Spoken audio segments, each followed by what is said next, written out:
ٹرانسفوبیا یہیں سے شروع کرتے ہیں. آئی ڈونٹ نو کہ آپ کو جینڈر اسپیسیفک کوشچن اچھا لگے یا نہ لگے, لیکن یہ ایک مسئلہ تو ہے ہمارے معاشرے کا. ٹرانسفوبیا پاکستان میں ایک بہت سیریس ایشو ہے اکراس کلاس ڈیوائڈس. یعنی جو نچلا طبقہ ہے اس کو اور طرح سے دیکھتا ہے, مڈل کلاس اور طرح سے دیکھتی ہے, جو اپر کلاس ہے وہ بالکل اور طرح سے دیکھتی ہے. تو آپ کیا سمجھتے ہیں کہ یہ جو کرنٹ ہے آپ کیسے دیکھتے ہیں, آپ کو کیسے لگتا ہے جب آپ کو اس لینس کے ساتھ دیکھا جاتا ہے؟ مجھے پرسنلی تو آئی تھنک ہیٹریڈ کسی کو بھی پسند نہیں ہے. کسی کو بھی حقارت کی نگاہ سے دیکھا جائے یا ان کو حقیر سمجھا جائے تو اٹس نیور ویلکم. ہم جتنا بھی ایک اسٹرانگ فرنٹ پیدا کر کے بول دیں کہ جی مجھے فرق نہیں پڑتا, میں لوگوں کی باتوں کی پرواہ نہیں کرتی, ایسا بالکل بھی درست نہیں ہے. ہم چھوٹی چیز سے بڑی چیز تک انسان کو داد چاہیے ہوتی ہے, ورنہ ہم ایک سوشل اینیمل نہ ہوتے. ہم جنگلوں میں اور بیابانوں کے اندر رہ رہے ہوتے. تو جب کسی کو برا سمجھا جائے یا کسی کو کسی ایسے ایٹریبیوٹ کی وجہ سے برا فیل کرایا جائے جو کہ ان کے کنٹرول کے اندر نہیں ہے, they are just who they are, تو میرے خیال سے وہ ایک پرسنلی تو کافی ایک انویلیڈیٹنگ اور ایک بہت ہی نیگیٹو قسم کا ایکسپیرینس ہوتا ہے ہر انسان کے لیے. لیکن پاکستان میں ٹرانسفوبیا اس لیے انٹرسٹنگ ہے کیونکہ اس کی لیئرز بہت زیادہ.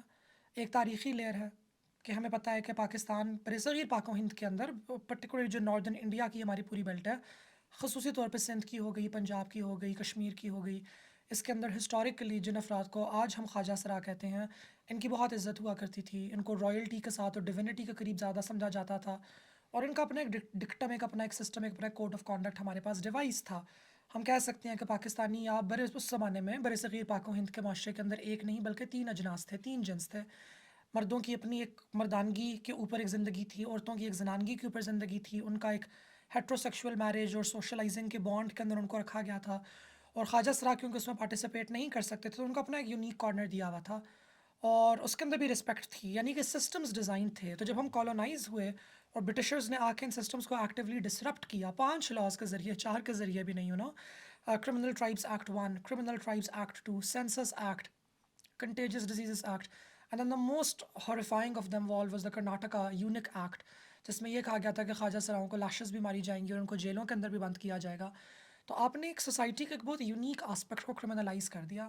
اور آپ جب بھی کالونائزیشن کے اندر ہوتے ہیں, مقبوضہ ہوتے ہیں, آپ اس کو یوں سمجھیں کہ اگر آپ ایک کلاس کے اندر اسٹوڈنٹس ہیں اور آپ کے ایک ٹیچر ہیں جو کہ بہت سخت ہیں, دس از اے ویری اسٹرکٹ ٹیچر جو کہ آ کے سب بچوں کو ڈنڈے مارتے ہیں, اگر 3 بچے بھی باتیں کر رہے ہوں تو ایٹ لیسٹ آپ کے پاس پھر 10-15 بچے ایسے ڈیولپ ہو جائیں گے جو کہ ان 3 بچوں کی شکایت لگائیں گے کہ سر ہم تو باتیں نہیں کر رہے تھے, یہ والے 3 بچے باتیں کر رہے تھے. آپ اپنی وائلنس کو پریونٹ کرنے کے لیے, اپنی اوپر ہونے والی وائلنس کو پریونٹ کرنے کے لیے آپ اس کو کسی اور کے اوپر پروجیکٹ کرنا اسٹارٹ کر دیتے ہو. تو یہ معاشرے, یہ ایک ہمیں فنومینا اکراس دا بورڈ دنیا بھر کے اندر نظر آتا ہے, لیکن کالونائزڈ ممالک کے اندر آپ کو بہت نظر آتا ہے کہ ہم سب کو مار کھانے کی اتنی عادت ہو چکی ہے, فاقوں کی اتنی عادت ہو چکی ہے. We are so used to the fact that there are so few seats at the table کہ اب کے دور میں ہمیں خواجہ سراؤں کو دیکھ کے یہ لگتا ہے کہ یہ ہماری سیٹیں چرا رہی ہیں, یا ان کی وجہ سے ہمیں حقوق کم ملیں گے, یا ہمارے جو حقوق تھے وہ ان کی وجہ سے اب چلے جائیں گے. So it happens, I think میں اس کو انگریزی کے اندر مینٹالٹی آف اسکیرسٹی بھی کہا جاتا ہے, یا قلت کی ذہنیت, کہ جب آپ کے دماغ کے اندر قلت ہو, حقیقی معدنیتی طور پہ قلت آپ کے یہاں موجود نہ ہو. مثال کے طور پہ وہ افراد جو ولیمے پہ بوٹیاں کھانے جاتے ہیں, وہاں پہ قلت نہیں ہے, مگر کیونکہ ان کے دماغ میں قلت ہے تو وہ جا کے 1 کے بجائے 4 ڈال کے آئیں گے, اور وہ 4 نہیں کھا پائیں گے. اور اگر بارات پہ لوگ زیادہ ہو جائیں گے تو ان کو لگے گا کہ ہمارا کھانا پڑ جائے گا, تو some thing along those lines.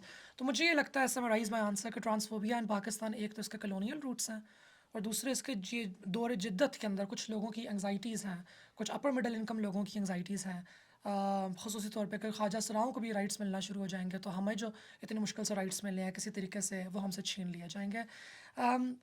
But besides دس, اگر میں بہت لوکل لیول پہ آؤں, یہ تو میں نے بہت ایک میرے خیال سے منطقی سی بات کی ہے, اگر ہم بالکل ایک ایوری ڈے لیونگ کے اوپر آئیں تو I think it's just a fear of the unknown. وہ چیزیں جو ہمیں اپنے آئیڈیا آپ نہیں سے, ہے ہاؤ ٹو ڈیل ود یا دس سم تھنگ. جس کے کوئی خواجہ سرا بھی بہت خلوت کے اندر رہے ہیں بہت زمانے تک, کالونائزیشن کے بعد تو بہت خلوت میں رہے ہیں, رازداری کے اندر خود کو رکھا ہے.